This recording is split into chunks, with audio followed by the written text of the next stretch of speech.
अल्लाह अकबर। पहले का जमाना वो जमाना हुआ करता था जहाँ पर हर घर का माहौल दीनी माहौल हुआ करता था। घर में बसने वाले हर एक लोग नमाजी हुआ करते थे, सोमो सलात के पाबंद हुआ करते थे, अच्छे अखलाक व किरदार के मालिक हुआ करते थे, सुन्नत के पाबंद हुआ करते थे। जान जाए तो जहान जाए लेकिन नमाज ना छूटे।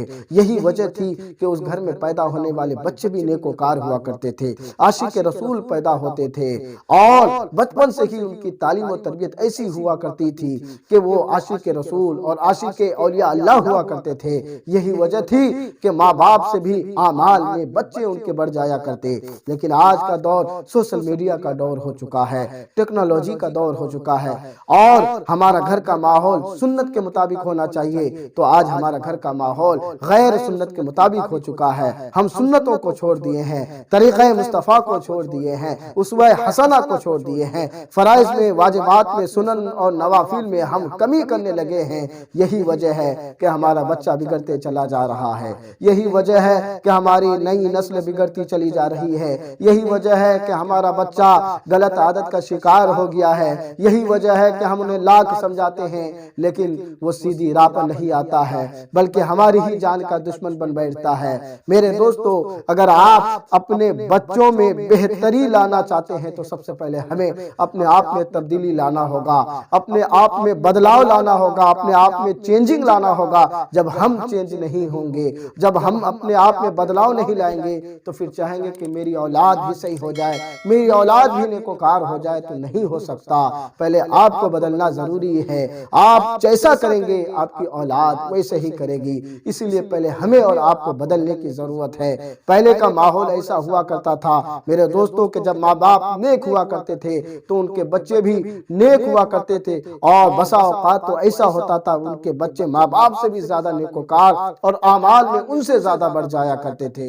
मुहद्दिस इब्न जौज़ी अलैहि रहमत व रिदवान रूहुल अरवा में तहरीर फरमाते हैं, जिसके रावी हजरत अब्दुल्ला इब्न अब्बास रज़ी अल्लाह तआला अन्हुमा है।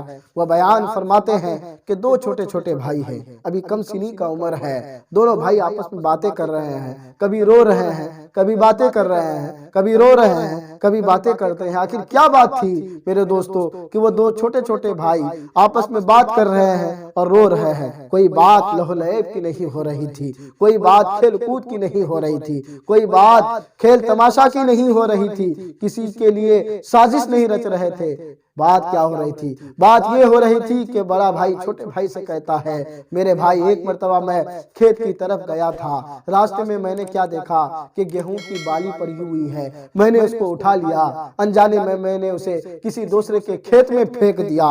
कयामत के दिन अगर अल्लाह ताला मुझसे पूछ लेगा कि किसी दूसरे के खेत की बाली को तुमने किसी दूसरे के खेत में क्यों फेंक दिया, तो मेरा क्या बनेगा, मेरा क्या हाल होगा। मैं अपने गुनाहों पर शर्मिंदा हूँ, पछतावा है मुझे, न जाने मेरा क्या हाल होगा। ये कहकर के वज़ारों कतार रोने लगता है। अभी कम सिनी का उम्र है, बहुत ही छोटी उम्र के मालिक है। दूसरा भाई कहता है, ए मेरे भाई, मैं नमाज कसरत के साथ पढ़ा, नवाफिल अदा किए और बहुत सारी नमाजें मैंने अदा की, लेकिन मुझे ये नहीं पता कि मैं दाहिने पैर पर ज्यादा खड़ा रहा हूँ या बाएं पैर पर ज्यादा खड़ा रहा हूँ। मुझे ये नहीं पता कि मैं दाएं पैर को ज्यादा तकलीफ दी है या बाएं पैर को ज्यादा तकलीफ दी है, मुझे नहीं मालूम। अगर इस बारे में अल्लाह ताला मुझसे कयामत के दिन पूछ लेगा कि तूने इस पैर को क्यों तकलीफ दिया है, तो मेरा क्या बनेगा। मेरे प्यारे और मोहतरम इस्लामी भाइयों, पास ही उसके वालिद बैठे हुए थे, दोनों भाई की गुफ्तगू समाअत कर रहे थे।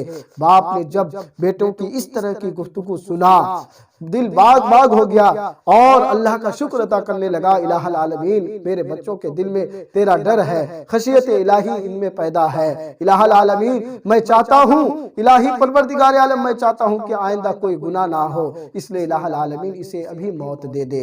बाप की दुआ फौरन कबूल होती है, दोनों बच्चा उसी वक्त इंतकाल कर जाता है। बच्चे के इंतकाल की खबर जब माँ के पास पहुँचती है और जब माँ हालात से पूरी तरह से वाकिफ हो जाती है, अपने शोहर के पास आती है और अर्ज करती है, अजी लोगों के सामने मुस्तजाब दावत होने और अपनी दुआ की कबूलियत पर फख्र और नाज करने की जरूरत नहीं है।